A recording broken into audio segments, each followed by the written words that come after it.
예언 세미나의 넷째 날에 오신 여러분들을 환영합니다. 오늘 이 저녁이 여러분의 영적 여정에서 아주 중요한 시간이 될 거라고 생각합니다. 어제 우리는 요한계시록 13장을 통해서 마지막 시대에 사탄이 두 짐승인 로마 교황권과 미국을 통해서 어떻게 세상을 장악해 가는지 그 역사를 살펴보았습니다. 그렇다면 하나님께서는 이런 사탄의 영향력을 깨트리기 위해서 무엇을 준비하셨을까요? 그것은 바로 남은 자손입니다. 그래서 오늘 말씀의 주제는 예언의 시각으로 남은 자손으로 살라라고 하는 말씀입니다. 부제로는 빛과 어두움의 전쟁, 그리고 남은 자손입니다. 2차 세계대전 당시에 일본의 하루 오노다라고 하는 중위가 있었습니다. 특수작전부대 소속의 그는 상관에 대한 충성심이 매우 뛰어났습니다. 어느 날 그의 지휘관이 그를 자신의 사무실로 불러 이렇게 말했습니다. 오노다 중위, 자네가 수행해야 하는 매우 중요한 임무가 있다네. 자네는 내가 가장 신뢰할 만한 사람이지. 그리고 이 임무를 자네가 맡아주기를 바라네. 그런데 한 가지 중요한 조건이 있다네. 자네가 임무를 맡은 뒤 어떤 상황에서도 항복은 절대로 있을 수 없다는 것을 명심하게. 이 임무가 끝났다고 내 입을 통하여 직접 듣지 않는 한 자네는 이 임무를 계속해야 한다네. 알겠나? 예, 알겠습니다. 반드시 그렇게 하겠습니다. 그렇게 오노다 중위는 1944년 필리핀의 한 섬으로 파견이 되었습니다. 그의 임무는 일본군의 전초기지인 그 섬을 지키는 것이었습니다. 그런데 한 가지 문제가 있었습니다. 오노다가 부대를 이끌고 그곳에 도착했을 때 섬은 이미 연합군에 의해서 점령당했다는 것을 알게 되었습니다. 그래서 그는 병사들을 이끌고 정글 속에서 유격전을 벌이며 몇 달 동안 연합군을 어렵게 했습니다. 그의 부대는 연합군의 창고를 습격하고 보급품을 훔쳤습니다. 다리를 부수고 도로를 폭파시켰습니다. 그 사이 1945년에 전쟁은 갑자기 끝나게 되었습니다. 하지만 아무도 오노다에게 일본의 패전 소식을 전하지 않았습니다. 어느 날 그의 병사 한 명이 연합군에 의해서 버려진 책자 하나를 정글에서 줍게 되었습니다. 거기엔 이렇게 적혀 있었습니다. 8월 15일 전쟁은 끝났다. 산에서 내려오라. 그 병사는 오노다 중위에게 말을 했습니다. 전쟁이 끝났다고 합니다. 우리는 이제 집에 갈 수 있습니다. 하지만 오노다는 그 말을 믿지 않았습니다. 그는 오히려 이렇게 말했습니다. 이것은 적들의 속임수다. 전쟁이 정말 끝났으면 사령관께서 나에게 직접 알렸을 것이다. 당장 돌아가라. 그리고 우리는 결코 항복하지 않을 것이다. 그렇게 그들은 거의 30년 동안 정글 속에 남아 있었습니다. 그 오랜 기간 동안 오노다의 병사들은 대부분 죽거나 포기하고 정글을 빠져나갔어요. 1972년까지 오노다 혼자만이 정글 속에 남아서 2차 세계대전 속에 살고 있었습니다. 그 무렵 한 일본의 대학생이 오지 여행으로 필리핀에 갔다가 정글에서 오노다를 만났습니다. 그 학생은 오노다에게 이렇게 말했습니다. 선생님, 전쟁이 끝난 지 거의 30년이 다 되어갑니다. 하지만 오노다는 믿지 않았습니다. 전쟁이 만약에 끝났었다면 나의 사령관께서 나에게 직접 전했을 것이다. 그 학생은 자신이 뭔가 그 사람을 위해서 해야겠다고 결심을 했어요. 그래서 일본으로 돌아가 그는 오노다 중위에게 작전 명령을 내렸던 그 사령관을 찾기 시작했습니다. 전쟁 후에 그 사령관은 일본의 한 서점에서 일을 하고 있었어요. 그 청년은 아직도 필리핀에서 그 사령관을 위해서 싸우고 있는 군인이 있다는 것을 전했습니다. 그러자 그 사령관은 믿을 수가 없었습니다. 그는 오노다를 찾기 위해서 비행기에 올랐고 1972년 오노다 중위는 마침내 그의 사령관을 만남으로 그의 무기를 버리게 되었습니다. 정말 믿기 힘든 이 이야기는 우리에게 한 가지 중요한 질문을 던집니다. 우리는 여전히 전쟁 중에 살고 있는가 하는 질문입니다. 여러분, 성경은 우리가 전쟁 중에 살고 있다고 말을 합니다. 그 전쟁은 지금 지구 반대편에서 벌어지는 팔레스타인과 이스라엘 사이의 전쟁, 혹은 우크라이나와 러시아의 전쟁과 같은 탱크와 미사일로 싸우는 전쟁이 아닌 영적인 전쟁입니다. 에베소서 6장 12절의 말씀입니다. 우리의 씨름은 혈과 육에 대한 것이 아니요 정사와 권세와 이 어두움의 세상 주관자들과 하늘에 있는 악의 영들에 대함이라. 혈과 육에 속한 전쟁이 아닌 영적인 전쟁. 각 사람의 마음속에서 벌어지는 그 전쟁은 그 어떤 전쟁보다도 더 치열하다고 성경은 말씀을 합니다. 그 전쟁이 어떻게 시작이 되었고 어떤 양상으로 진행되고 있고 또 앞으로 어떻게 전개될 것인지, 그리고 그 전쟁의 쟁점은 무엇이고 우리는 어떻게 그 전쟁에서 승리할 수 있는지에 대한 큰 그림이 바로 성경 요한계시록 12장에 나와 있습니다. 다 함께 요한계시록 12장 7절에서 9절을 함께 보겠습니다. 하늘에 전쟁이 있으니 미가엘과 그의 사자들이 용으로 더불어 싸울세. 용과 그의 사자들도 싸우나 이기지 못하여 다시 하늘에서 저희의 있을 곳을 얻지 못한지라. 성경은 최초의 전쟁이 하늘에서 있었다고 말합니다. 미가엘과 그의 사자들이 용과 그의 사자들과 더불어 싸운 그 사이의 전쟁입니다. 성경에서 말하는 미가엘은 누가 하나님과 같은가라고 하는 그런 말의 뜻인데, 그것은 예수님의 또 다른 이름입니다.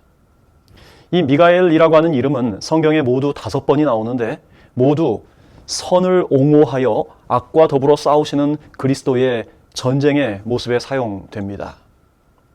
용은 어제 요한계시록 11장 7절에서 확인한 것처럼 옛 뱀이라고도 하고 마귀라고도 하고 사단이라고 하는 온 천하를 꿰는 자입니다. 그러므로 하늘에서 있었던 최초의 전쟁은 미가엘과 용의 싸움이었습니다. 하나님은 사탄을 결코 만들지 않으셨어요.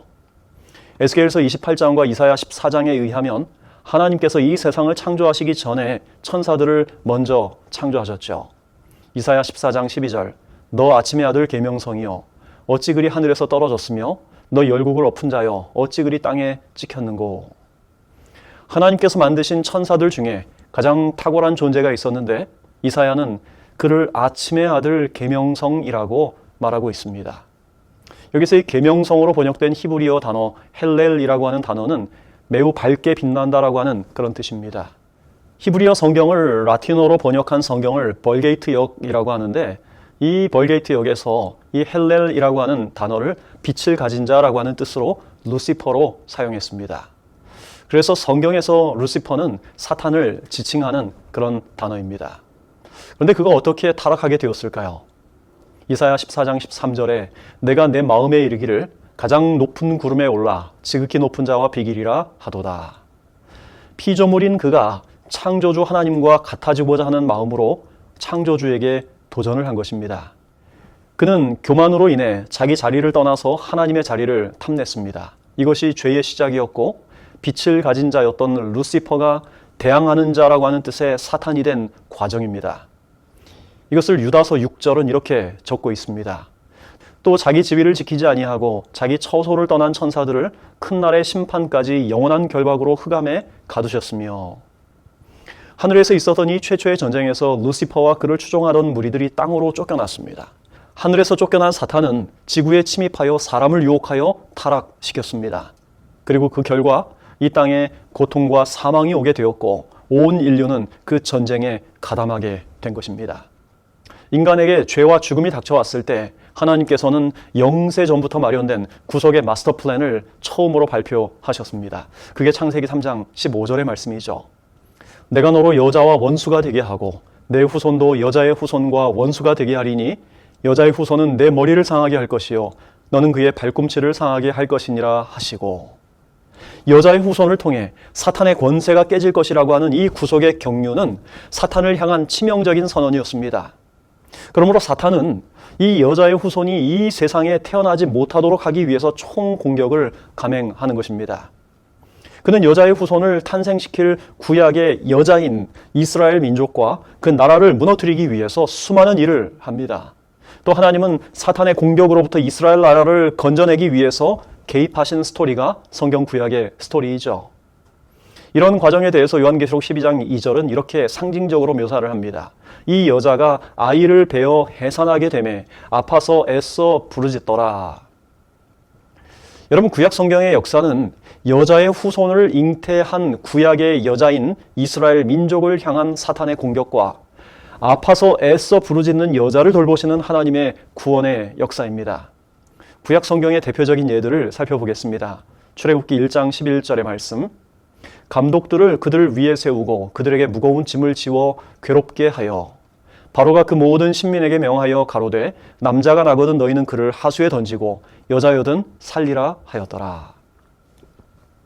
사탄은 애굽이라고 하는 대리자를 통해서 이스라엘의 씨를 완전히 없애버리려고 했습니다.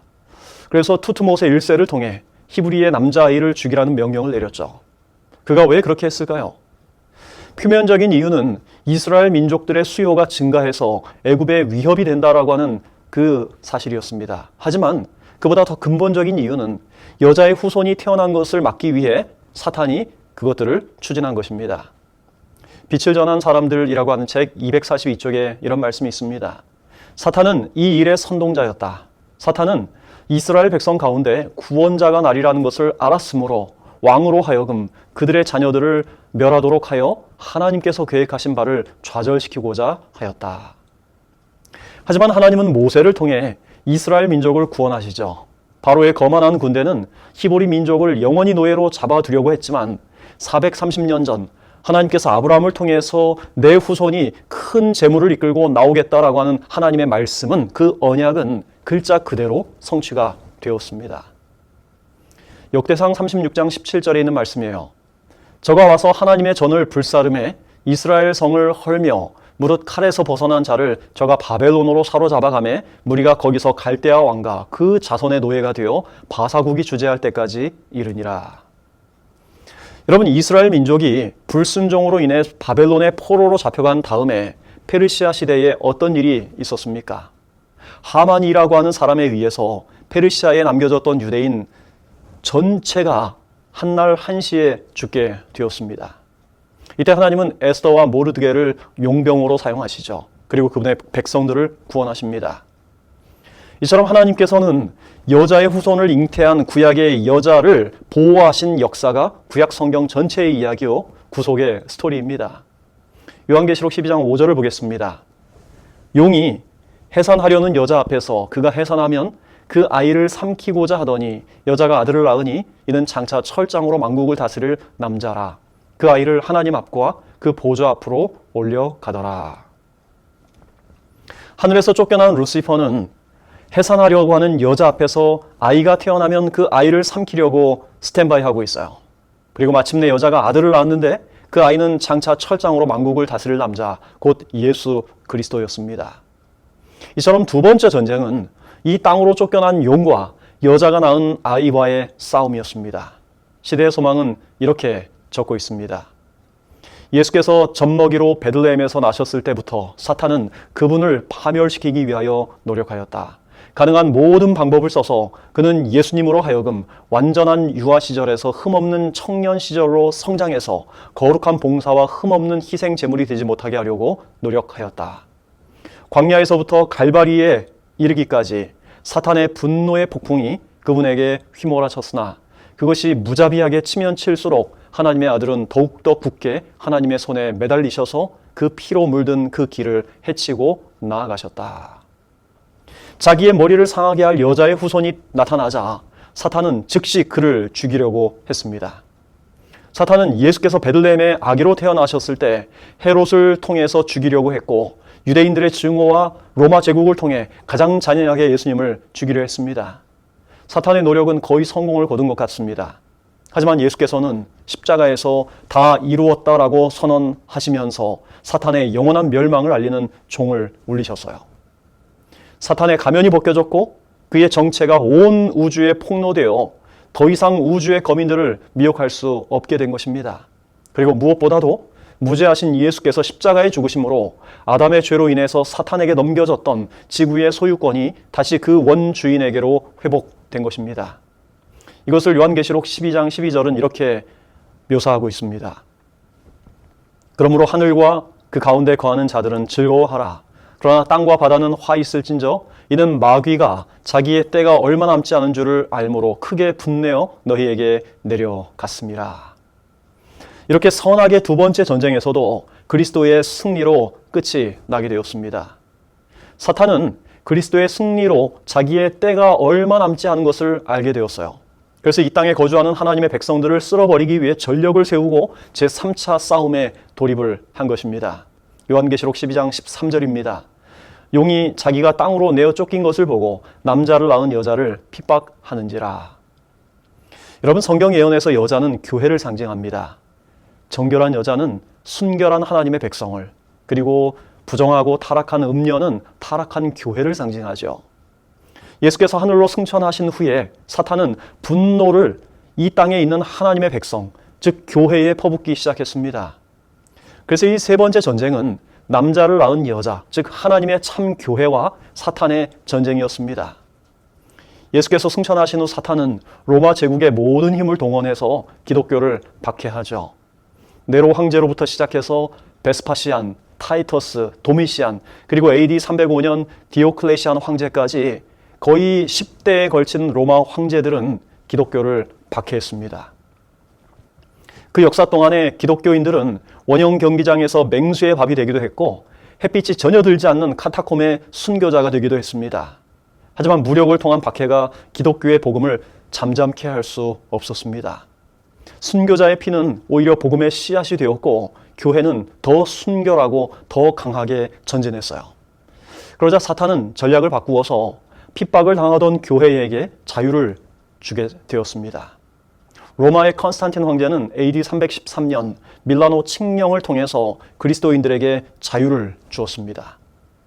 그러자 놀라운 일이 벌어지죠. 교회는 점점 세속화되어 타락한 교회가 되고 말았습니다. 이런 배경에서 중세 로마 교회가 시작된 것입니다. 이런 내용들은 저희가 둘째 날 다니엘서 7장을 공부하면서 이미 다루었습니다. 로마 교회는 참 하나님의 백성을 무수히 살해했을 뿐만 아니라 이 교회의 풍습을 교회로 끌어들여서 교회를 암흑세상으로 만들어 놓았어요. 한 기독교 문서는 이렇게 적고 있습니다. 이제 기독교는 단지 명목상 그리스도인들을 가장한 사람들이 다수를 이루고 큰 비율을 이루고 주류를 이루게 되었다. 그들은 전에 이교도일 때와 다를 바 없었다. 오류와 타락이 홍수처럼 교회에 밀려 들어왔다. 이렇게 순수했던 교회의 교리에 이교의 교리들, 그리고 이교의 풍습들이 들어오면서 교회가 타락하게 된 것입니다. 그러므로 교회의 성경에는 없는 영혼 불멸설이라든지 일요일 예배라든지 마리아 숭배라든지 교황 무료설이라든지 부활절, 그리고 면죄부, 화채설, 연옥설, 영세, 세례, 고해성사, 이런 성경에도 없는 여러 이교의 풍습과 얽힌 교리들이 교회에 슬그머니 들어오게 된 것이죠. 또 다른 글을 읽겠습니다. 성당들, 분향, 등, 봉헌물, 성수, 성일들과 절기들, 행진, 땅을 축복하는 일, 사제의 복장들, 체발, 성상들, 이 모든 것들은 로마의 이교적인 기원이다. 로마 카톨릭 교회의 의식 가운데 75%가 로마의 이교적인 기원에 속한다. 여러분, 이처럼 교회는 영적인 바벨론이 되고 말았습니다. 성경보다 교회의 전통과 권위를 중시하면서 말이죠. 우리는 지난 시간에 사탄이 어떻게 중세 1260년 동안 그의 대리자를 통해서 그리스도인들을 박해했는지를 배웠습니다. 그 기간 동안 하나님의 백성들은 큰 독수리의 날개를 받아 광야와 깊은 산에서 그들의 신앙의 양심을 지켰습니다. 요한계시록 12장 14절, 여자의 뒤에서 뱀이 그 입으로 물을 강같이 토하여 여자를 물에 떠내려 가게 하려 하되 땅이 여자를 도와 그 입을 벌려 용의 입에서 토한 강물을 삼키니. 용이 그 입에서 강물을 토해 여자를 떠내려 가게 할 때 땅이 입을 벌려 강물을 삼킴으로 여자를 돕습니다. 우리는 지난 시간에 이 예언이 무엇을 의미하는지를 배웠습니다. 유럽에서 핍박받던 하나님의 백성들이 신대륙의 발견으로 신앙과 양심의 자유를 찾아 이주한 역사를 가리키죠. 이처럼 선악의 3단계 전쟁도 하나님의 놀라운 방법으로 신실한 하나님의 백성을 보호하심으로 선이 승리하는 것입니다. 자, 이제 더 치열한 마지막 전쟁의 국면이 남아 있습니다. 요한계시록 12장 17절, 용이 여자에게 분노하여 돌아가서 그 여자의 남은 자손 곧 하나님의 계명을 지키며 예수의 증거를 가진 자들로 더불어 싸우려고 바다 모래 위에 섰더라. 여기 하나님의 계명과 예수의 증거를 가진 여자의 남은 자손이 등장합니다. 사탄은 그들과 더불어 싸우기 위해서 분노합니다. 그리고 바다 모래 위에 서 있습니다. 그러므로 선과 악의 전쟁 네 번째 국면은 용과 여자의 후손 사이의 싸움이에요. 지금까지 세 차례 전쟁은 이미 이루어진 과거의 이야기입니다. 그런데 이 4차 전쟁은 지금 진행되고 있고 또 아직 이르지 않은 전쟁이요. 머지않아 더 강력하게 닥칠 전쟁입니다. 이 전쟁의 주인공이 될 여자의 남은 자손이 누구인가요? 그들이 누구인지 알기 위해서 다시 한번 창세기 3장 15절로 가보겠습니다. 내가 너로 여자와 원수가 되게 하고 내 후손도 여자의 후손과 원수가 되게 하리니 여자의 후손은 내 머리를 상하게 할 것이요 너는 그의 발꿈치를 상하게 할 것이니라 하시고, 이 말씀에 기록된 여자의 후손이라고 하는 이 후손이라는 단어는 째라라고 하는 히브리어 단어인데 이것은 씨앗을 뜻하는 말입니다. 그래서 영어 성경 킹 제임스 버전에서는 이 후손이라는 단어를 씨앗을 뜻하는 seed로 번역을 했어요. 1942년 독일이 구소련을 침공했을 때 레닌그라드에서는 아사자, 동사자, 병사자들이 속출했어요. 특히 굶주림이 가장 큰 고통이었습니다. 그 당시 레닌그라드에는 소련 최대의 작물 종자를 보존하는 바빌로프 연구소가 있었습니다. 이 연구소에 있던 50명의 과학자들은 소련 농업의 미래를 위해서 종자를 지켜야 한다는 일념으로 피난 가기를 거부했습니다. 그들은 끝까지 종자를 지키다가 대부분 굶어 죽거나 독일군의 폭격으로 목숨을 잃고 말았어요. 그 당시의 상황을 기록하는 책에서는 이렇게 적고 있습니다. 연구원들은 음습하고 차가운 지하실에 스스로를 감금한 채 남은 종자와 씨 감자를 지켰다. 추위로 몸이 얼어붙고 굶주림이 허덕이면서도 교대로 24시간 종자를 보살폈다. 바빌로프의 헌신적인 동료들 중 9명이 병으로 죽거나 굶어 죽어가면서도 자신들이 돌보던 씨앗을 먹지 않았다. 종자를 지켰던 과학자들 중에 살아남은 한 사람이 훗날 어느 인터뷰에서 그들이 종자를 먹지 않고 버티는 것이 힘들지 않았냐라고 하는 질문에 이렇게 대답을 했습니다. 우리는 걸을 힘도 없었습니다. 매일 아침 눈을 뜨면 손발을 움직이기도 힘들었죠. 하지만 종자를 먹지 않는 것은 하나도 힘들지 않았어요. 그것을 먹는다는 것은 상상할 수 없었습니다. 왜냐하면 종자에는 내 삶의 이유, 즉 우리 동지들의 삶의 이유가 들어 있었으니까요. 그들은 종자를 지키기 위해서 추위도 배고픔도 참은 것입니다. 그리고 그들의 희생으로 소련 농업은 전쟁 이후 가까스로 회생할 수 있었습니다. 씨앗에는 그 속에 담긴 고유의 생명이 있죠.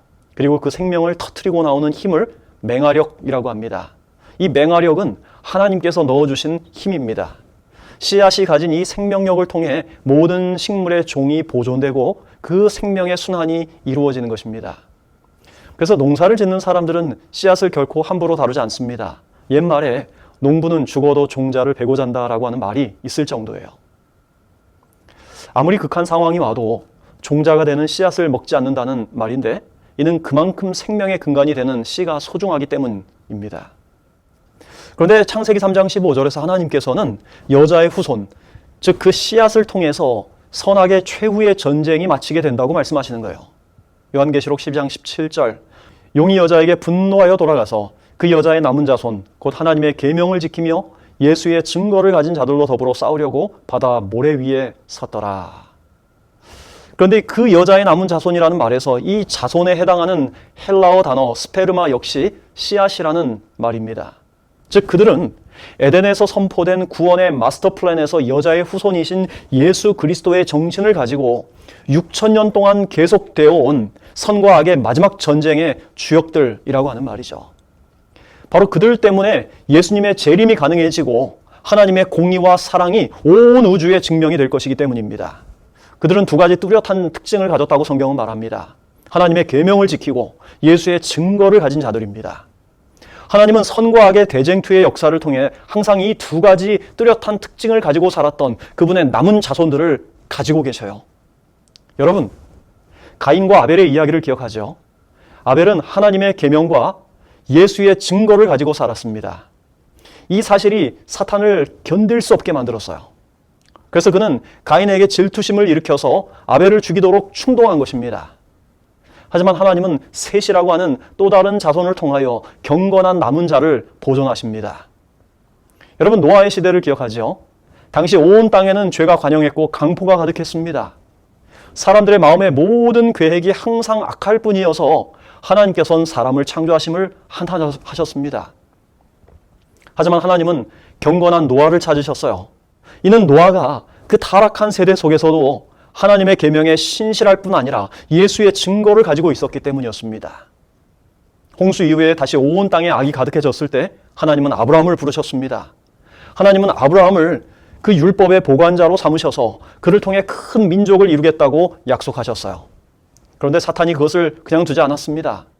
그는 기근을 통해 이스라엘 민족을 노예로 만들어서 그들에게서 하나님의 계명을 완전히 없애버리려고 했습니다. 하지만 하나님은 요셉을 애굽으로 앞서 보내셔서 기근을 준비하게 하셨어요.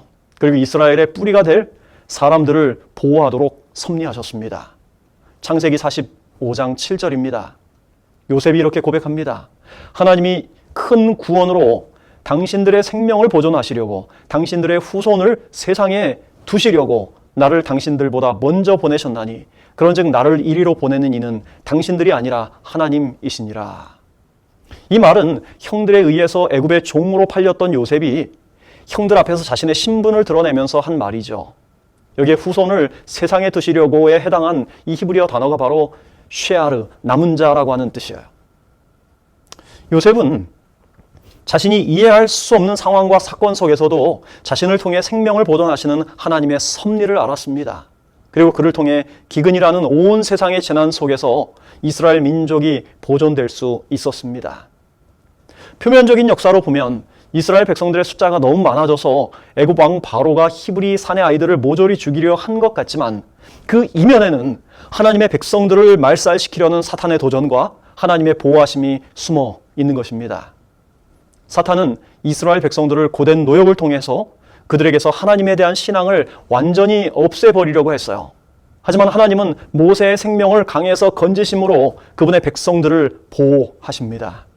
그리고 하나님은 모세를 통해 이스라엘이라고 하는 한 나라를 건설하시죠. 이스라엘 백성들이 가나안에 정착해서 나라를 이룰 때 그들은 또다시 타락의 길을 걸어갑니다. 특히 아합이 통치하던 시대에 참된 신앙은 거의 사라졌고 하나님의 이름은 잊혀졌습니다. 이때 하나님은 엘리야에게서 하나님의 계명과 예수의 증거를 찾으셨어요. 이것을 도표로 만들어 보면 이렇습니다. 애굽, 아수르, 바벨론, 페르시아, 그리스, 로마 이들은 하나님의 백성으로 대표되는 구약의 이스라엘 민족을 핍박했던 나라들이죠. 사탄은 그들을 대리자로 사용해서 하나님의 계명과 예수의 증거를 가진 남은 자손을 없애기 위해 전력을 기울였습니다. 그리고 신약 시대엔 교권 로마와 교황권 세력이 그 동일한 정신을 가지고 하나님의 백성들을 박해한 것입니다. 이것이 우리가 부인할 수 없는 안타까운 기독교의 역사입니다. 여러분, 그리스도인들은 역사를 알아야 합니다. 왜냐하면 하나님은 역사를 통해서 그분의 구원을 이루어 가시기 때문이에요. 인류의 역사가 무질서한 것처럼 보일지 모르지만 그것은 하나님의 섭리 안에서 정확한 방향으로 흘러가고 있습니다. 그리고 하나님은 각 시대마다 그분의 신실한 남은 무리를 통해서 구원의 계획을 이루어가고 계십니다. 그들은 모두 하나님의 계명과 예수의 증거를 가진 자들이었습니다.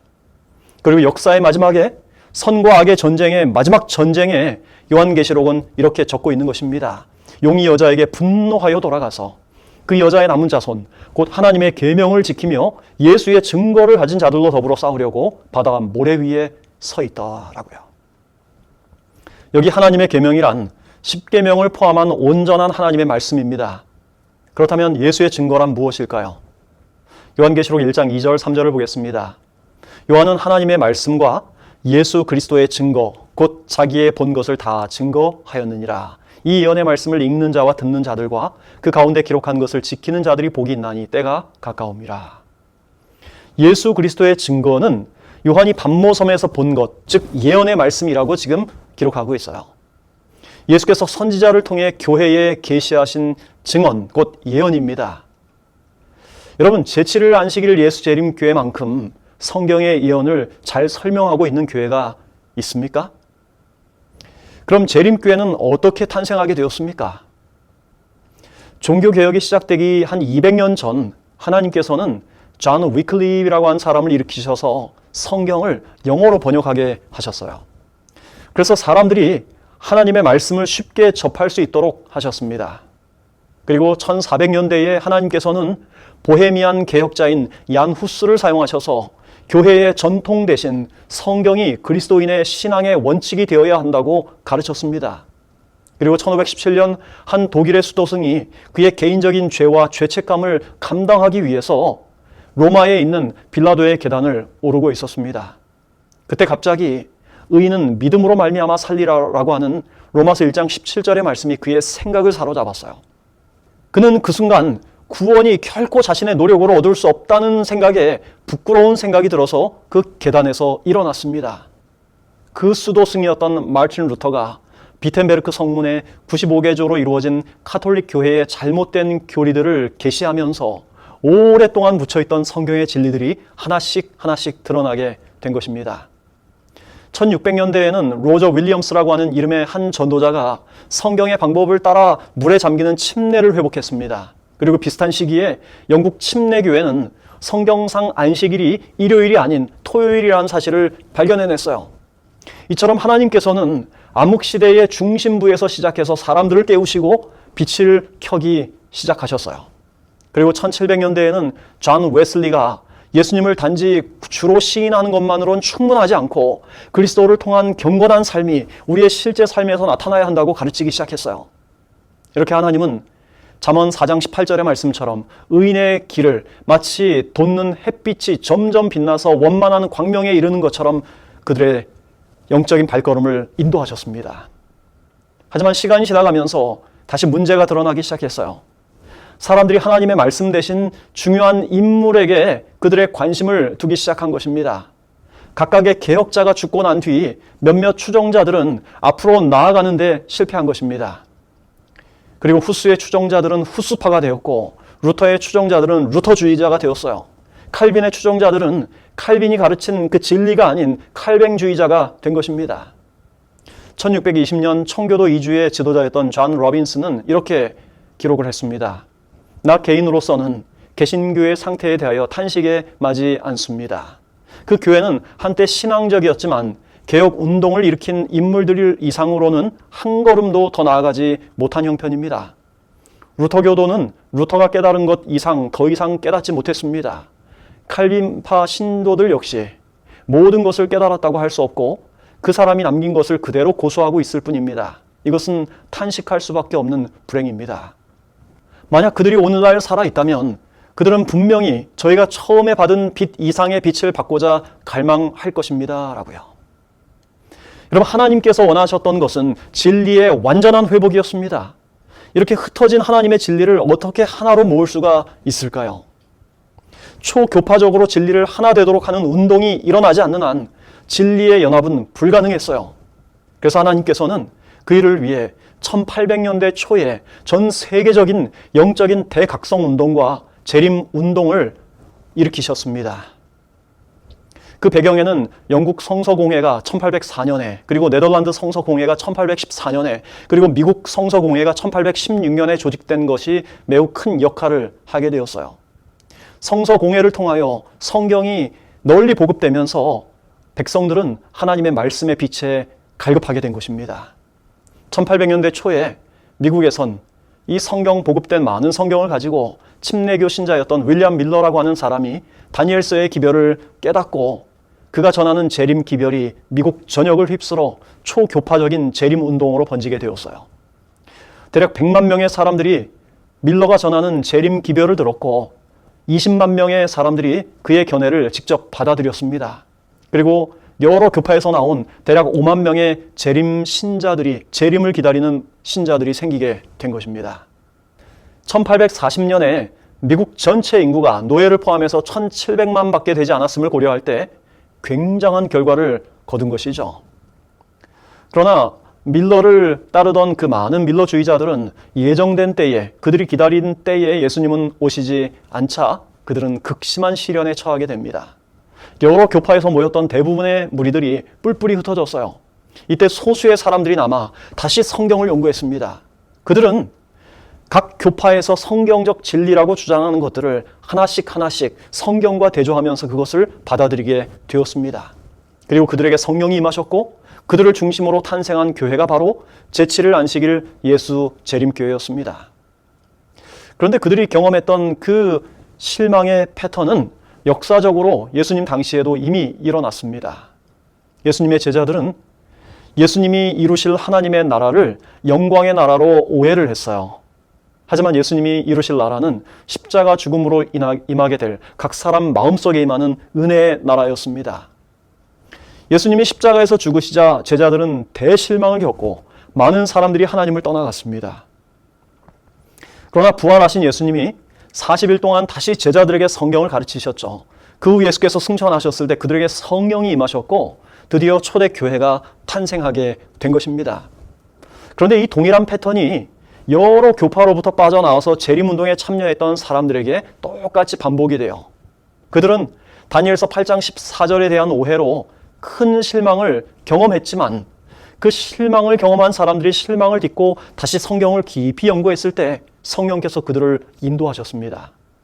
그리고 그 결과 제7일 안식일 예수재림교회가 탄생된 것입니다. 그리고 초대교회의 사명이 땅끝까지 이르러 하나님의 증인이 되어야 했던 것처럼 재림교회는 마지막 시대에 새 천사의 기별을 전할 사명을 갖고 있습니다. 재림운동에 참여했던 무리들이 여러 교파로부터 나왔기에 재림교회의 교리는 각 교파가 주장하는 성경적 진리들을 한데 모아 놓은 것입니다. 가톨릭 교회로부터 삼위일체의 교리를 받아들였고 장로교회로부터 나온 사람들에 의하여 하나님의 주권과 만인 제사장설이라고 하는 그 성경적 진리를 회복했습니다. 감리교회로부터 중생과 성결 그리고 성화, 침례교회로부터는 대의제와 침례제도, 그리고 제7일 침례교회로부터 안식일을 받아들였어요. 구세군으로부터는 구호봉사를, 그리고 세례파의 종교분리, 모라비아 형제회로부터는 세계 선교를 받아들이게 된 것입니다. 그리고 루터교로부터는 성경의 권위와 오직 믿음. 여러분, 그래서 미국 추기경이었던 제임스 기본스는요, 교부들의 신앙이라는 책 458쪽에서 이렇게 말했습니다. 제7일 안식일 예수재림교회의 교리를 보면 여러 교회의 교리를 한두 가지씩 따다가 잡채를 만들어 놓았다는 느낌을 준다. 여러분, 재림교회가 믿는 진리들은 여러 교회로부터 제법 괜찮아 보이는 교리를 하나 둘씩 가져온 게 아닙니다. 그들은 오직 성경 연구를 통해서 하나님의 진리를 회복하고 찾은 것입니다. 저는 재림교회만 맞고 다른 교회는 틀렸다고 말하는 것이 아니에요. 재림교회는 분명히 먼저 있었던 교회들에게 많은 빚을 졌습니다. 왜냐하면 그들이 무수한 희생을 통해서 발견하고 수호했던 성경의 소중한 진리들을 다 종합했기 때문에요.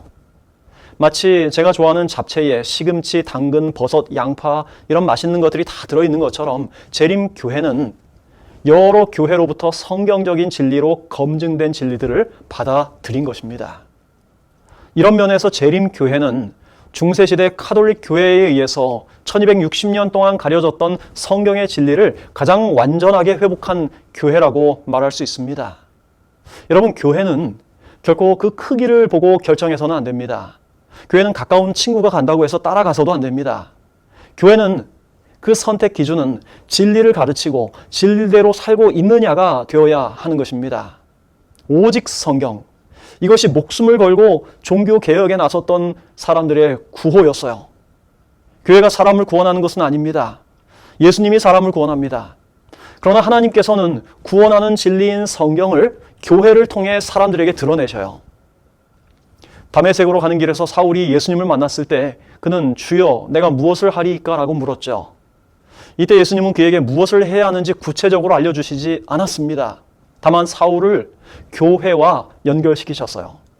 사울이 교회를 통해 하나님의 뜻을 알게 하는 것이 그분의 계획이었습니다. 어떤 사람들은 이렇게 말합니다. 교회는 불완전해서 나가기 싫다고요. 거기 미운 사람도 있고 또 싫은 사람도 있고 여러 좋지 않은 사람들이 있습니다. 인정합니다. 하지만 교회가 완전하지 않을지라도 예수님이 이 연약한 교회를 붙들고 계셔요. 비록 교회가 흠이 많고 연약할지라도 하나님은 마지막 때 교회를 통해 일하십니다. 그리고 그분의 백성들이 교회와 연결되기를 원하십니다. 여러분, 성경의 예언에 의하면 말세에는 거대한 두 가지 연합운동이 있게 됩니다. 그것은 교파를 초월한 진리 중심의 연합과 진리를 초월한 교회 중심의 연합입니다. 이 두 연합이 종결되는 시점에 예수께서 재림하실 것입니다. 요한계시록 14장 12절, 성도들의 인내가 여기 있나니 저희는 하나님의 계명과 예수의 믿음을 지키는 자니라. 여러분, 최후의 선악의 전쟁에서 서게 될 하나님의 사람들은 누구인가요? 그들은 하나님의 계명을 지키며 예수의 증거를 가진 자들입니다. 어떤 시련이 와도 끝까지 하나님의 법에 충성하면서 신실하게 예수께서 주신 믿음을 지키는 자들입니다. 그들은 매우 특별한 기별을 가지고 세계적인 운동을 펼칩니다. 이 주제는 내일 연구하게 될 것입니다. 여러분, 그 무리에 속하고 싶지 않습니까? 하나님의 계명을 지키는 무리들, 그리고 예수의 증거를 가지고 땅 끝까지 마지막 재림의 기별을 선포할 하나님의 백성이 되고 싶지 않습니까? 미국의 휘튼 대학을 수석으로 졸업한 짐 엘리엇이라고 하는 선교사가 있었습니다. 그는 식인종인 아우카 부족에게 선교를 하기 위해서 친구 4명과 함께 남미의 에콰도르에 갔다가 도착한 지 5일 만에 모두 원주민들에 의해서 죽고 말았습니다. 그때 그의 나이가 불과 29살이었어요. 그런데 그 선교사들의 주머니에는 권총이 들어 있었습니다.